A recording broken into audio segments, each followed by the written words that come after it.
வணக்கம். Welcome back to Pushpalatha சமையல். இன்றைக்கி நம்ம தோட்டத்தோட சின்ன அறுவடை பார்க்கலாம். இன்றைக்கி நம்ம தோட்டத்தில் வளர்ந்துருக்கிற செடிகள்லேருந்து நமக்கு என்ன கிடைக்கிது அப்படிங்கிறத போய் பார்க்கலாம். இது மிதுக்கங்காய் செடி. இதை நம்ம போன வீடியோலேயோ பார்த்துருக்கோம். இன்றைக்கி நமக்கு இந்த செடியிலேருந்து பழம் கிடைக்குதா அப்படிங்கிறத பார்க்கலாம். காய் இருக்குது, அப்படியே பார்க்கலாமே. அதான் பழம் இருக்குது பாருங்கள். இந்த பழத்தை ரெண்டாக கட் பண்ணிவிட்டு அப்படியே கவரி சாப்பிட்லாங்க. நல்ல வெள்ளரி பழம் மாதிரி டேஸ்ட் இருக்குது. லேசான புளிப்போட இனிப்பும் இருக்குது. இது வந்து சுகர் பேஷண்ட்டுக்கெல்லாம் ரொம்ப நல்லதுன்னு சொல்கிறாங்க. சுகர் பேஷண்ட் தான் சாப்பிட்ணுன்னு இல்லை, நம்ம எல்லாருமே சாப்பிட்லாம். இந்த பழம் ஒரு 3 பழம் கிடச்சிருக்கு. செம்பருத்தி பூ கூட பூத்துருக்குங்க. வாங்க போய் பறிக்கலாம். வீட்டில் பூத்துருக்கிற பூவை எடுத்து நம்ம வீட்டில் சாமிக்கு வச்சு கும்பிடுறது அவ்வளோ சந்தோஷமான விஷயம். இந்த கலர் பாருங்களேன், செம்பருத்தி நல்ல, இது வந்து நாட்டு செம்பருத்தி.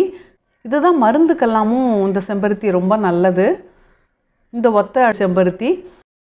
கத்திரிக்காய் செடியில் பூ பூத்துருச்சுங்க.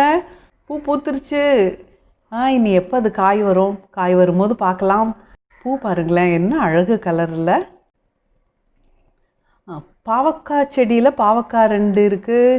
ஆனால் இன்னும் ரொம்ப பச்சையாக பிஞ்சாக இருக்குது. நாளைக்கோ நாளான்னைக்கோ பறிச்சுக்கலாம். நந்தியாவட்டை செடியில் நந்தியாவட்டை கொஞ்சம் இருக்குது. நந்தியாவட்டை விஷ்ணுக்கு பிள்ளையாருக்கெல்லாம் உகந்த பூ அப்படின்னு சொல்கிறாங்க. நந்தியாவட்டை ஒரே ஒரு செடி தான் இருக்குது. நான் வந்து தொட்டியில் தான் வச்சுருக்கேன். இந்த ஒத்த பூவாக பூ பறிக்கிறது ரொம்ப சந்தோஷங்க. அலாதிய சந்தோஷமாக இருக்கும் எனக்கு பூ பறிக்கும் போது. இதில் இன்னும் முட்டெல்லாம் இருக்குது. இந்த செடியில் பாருங்களேன், பூச்சியெல்லாம் நிறையா வந்துருச்சு. அப்புறமா இதை உடச்சி விட்டுக்கலாம். இந்த செடியில் ஒரு செம்பருத்தி இருக்குது, பறிச்சிக்கலாம். பார்த்திங்களா, இந்த செம்பருத்திக்கும் இந்த செம்பருத்திக்குமே கலர் கொஞ்சம் வித்தியாசம் இருக்குது. அதில் பார்த்திங்கன்னா ஷேடு சைடில் பார்த்திங்கன்னா லைட் ஷேடாக இருக்குது. இப்போ பறித்த செம்பருத்தியில், நம்ம முதல்ல பறித்த செம்பருத்தியில் நல்ல கலர் டார்க்காக இருக்குது. செடியும் பார்த்திங்கன்னா இந்த செடியில் இலை நல்லா பச்சையாக இருக்குது. அதுக்கப்புறம் வெண்டைக்காய் செடியில் வெண்டைக்காய் இருக்குது, பறிக்கலாங்க. ஒத்த காயாக இருந்தால் கூட நம்ம வளர்த்த செடியிலேருந்து காய் பறித்து சாப்பிட்றது ரொம்ப சந்தோஷம். நல்லா பச்சுன்னு எப்படி இருக்குது பாருங்களேன். வெண்டைக்காயெல்லாம் பறிச்சாச்சு. ஒரு 4-5 வெண்டைக்காய் இருக்குது. இதில் என்ன சமைக்க முடியும் அப்படிங்கிறத பார்க்கலாம். இதுதாங்க இன்றைக்கி நம்ம தோட்டத்திலேருந்து அறுவடை.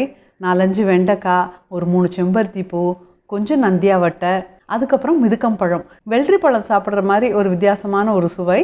அதில் இனிப்பும் இருக்குது, புளிப்பும் இருக்குது. நான் இன்றைக்கி இந்த 3 பழத்தையும் என் ஃபேமிலியோடு ஷேர் பண்ணி சாப்பிட போகிறேன். இந்த வெண்டைக்காவை நான் என்ன பண்ணுறேன் அப்படிங்கிறத நான் இன்னொரு வீடியோவில் சொல்கிறேங்க. உங்களுக்கு இந்த வீடியோ பிடிச்சிருந்ததுன்னா லைக் பண்ணுங்கள். ரொம்ப பிடிச்சிருந்ததுன்னா உங்கள் ஃப்ரெண்ட்ஸ்க்கும் ஷேர் பண்ணுங்களேன். மறக்காமல் நம்ம சேனல் புஷ்பலதா சமையலை சப்ஸ்கிரைப் பண்ணுங்கள். நன்றி, வணக்கம்.